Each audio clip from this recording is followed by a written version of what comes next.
ओम शांति। मनुष्य जीवन में सुख शांति खुशी के लिए प्रयास करता है और सारी आयु उसी में ही अपनी लगा देता है कि मेरे जीवन में सुख हो, शांति हो, खुशी हो। लेकिन सब कुछ करते हुए भी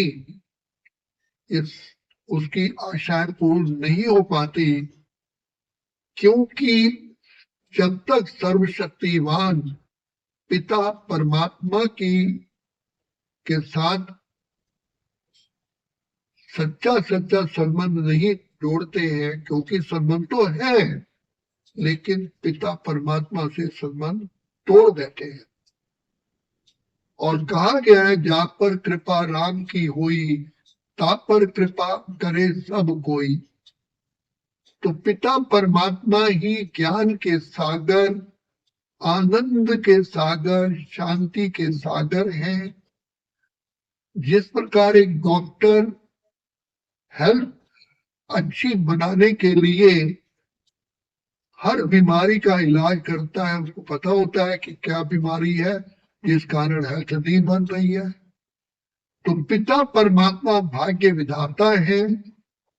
वो जानते हैं कि आत्मा का भाग्य कैसे बन सकता है और आत्मा के रास्ते में बाधा डालने वाले कौन है। तो ये सारा ज्ञान स्वयं पिता परमात्मा आकर के हम बच्चों को इस सृष्टि पर आकर के देते हैं, राह बताते हैं। और ये भी कहा, हे पिता परमात्मा, हमें अंधकार से प्रकाश की ओर ले चलो, हमें शक्ति दो, इतनी शक्ति देना दाता कि मन का विश्वास कम हो ना। तो ये पिता परमात्मा हमारा ही तो पिता है, लेकिन हम उससे दूर हो गए हैं क्योंकि हम उनको भूल गए। अब बाप जो दया का सागर है, वो खुद ही हमारी स्थिति देख करके हमें अपना परिचय देते हैं कि बच्चे, जिस मंदिरों में तुम मेरी भक्ति करते रहे, वास्तव में मैं कौन? तुम अपनी रचना का वो खुद ही रहस्य बताते हैं। गीता में कहा गया, जो तेरी भी पहचान मैं देता हूं, और मैं कौन हूं? मैं अपनी पहचान स्वयं देता हूं। इसलिए भगवान को स्वयंभू कहा गया, खुद प्रकट होते हैं। तो हमारी सारी मनोकामनाओं को पूर्ण करने वाला हमारा ही पिता है। और जिसे भगवान, ईश्वर, प्रभु, अल्लाह, परमेश्वर, गॉड कहते हैं, उनसे ही नाता जोड़ने से, उनके छत्र छाया में आने से ही हमारा अंततः कल्याण होता है, जिनको दूसरे शब्दों में कहते हैं मुक्ति और जीवन मुक्ति मिलती है। तो शिव बाबा जो हमारे प्यारे पिता हैं, शिक्षक हैं, सदगुरु हैं, वो हमें बताते हैं कि तुम्हारे जो वास्तविक अड़चन है सुख शांति प्राप्त न होने की, वो है देह अभिमान। देह अभिमान के कारण ही तुम विकारों के वशीभूत हो जाते हो। तो जो तुम्हारी की हुई कमाई है, एनर्जी है, वो ये 5 विकार चोर है, ये लोग ले जाते हैं। और हम भी आरती में कहते हैं, विषय विकार मिटाओ, पाप हरो देवा। कहते हुए भी हम इस पर विजय नहीं प्राप्त कर पाते। पिता परमात्मा को एप्लीकेशन तो रोज ही देते हैं। तो पिता परमात्मा आके में कहते हैं, बच्चे तुम सत्यता में आत्मा हो, तुम अजर अमर अविनाशी हो, इस दृष्टि पर खेल खेलने के लिए आए हो।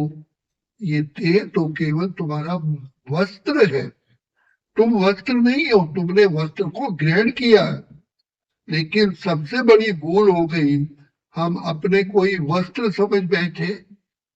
तो कितना बड़ा हमने अपने साथ ही अन्याय किया।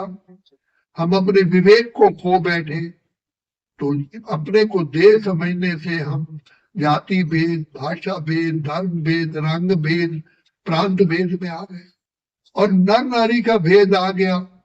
वास्तव में तो हम आत्माएं हैं। नर नारी का तो केवल एक ड्रेस है, डोला है। तो जब हम अपनी आत्मिक स्थिति में टिकते हैं तो पवित्रता हमारा का श्रृंगार होता है। तो बाप पिता परमात्मा कहते हैं अपवित्रता ही दुख अशांति का कारण है। तुम चाहे कितना भी कोशिश कर लो, जब तक पवित्र नहीं बनोगे तब तक तुम सुख शांति को प्राप्त नहीं कर सकते, क्योंकि सुख शांति की जननी पवित्रता है। और पवित्रता वास्तव में है आत्मिक स्मृति। देह की स्मृति ये अपवित्रता है, क्योंकि देह के कारण ही हमारी सारी शक्तियां नाश हो जाती हैं। तो श्री बाबा बार बार कहते हैं, गीता में भी प्रथम अर्जुन को जो लेसन दिया, पाठ पढ़ाया, अर्जुन तुम आत्मा हो। तो आत्मा का पाठ पढ़ाते पढ़ाते अर्जुन पढ़ते पढ़ते नष्टो मोहा हो गया और पिता परमात्मा की याद में खो गया। तो उसको सारी की सारी प्राप्तियां प्राप्त हुई और अंतर आत्मा में ज्योति जगी और अज्ञानता का अंधकार दूर हो गया और खुशियों जागृत हो गई। जैसे कोई मकान में लाइट ही ना हो, मनुष्य क्या सुखी हो सकता है। और कहा पर धर्म सपने हूं सुख नाही। हमारा आत्मा का स्वधर्म तो शांति और पवित्रता है।